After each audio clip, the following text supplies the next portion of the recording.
nyedaki weton pon. Nah, sing lagi do duwe gebetan wetone pon, sing lagi nyedaki mertua sing mertuane pon, sing lagi naksir bojone wong wetone pon.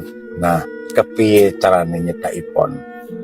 Iki sadurunge aku njaluk ngapura, aku tidak bermaksud apa-apa, tapi seko sak kabeh weton-weton yang ada, nyedaki pon kuwi ibarate tanpa strategi. Wis. Nek gampang, lagi kaya gampang, tapi pon kuwi mau lebih gampang lagi. Selama awakmu ngerti carane. Nah, carane piye? Pon kuwi adalah orang yang punya ego yang sangat tinggi, punya pride, punya harga diri yang sangat tinggi, seneng dipuja-puja, seneng dialem.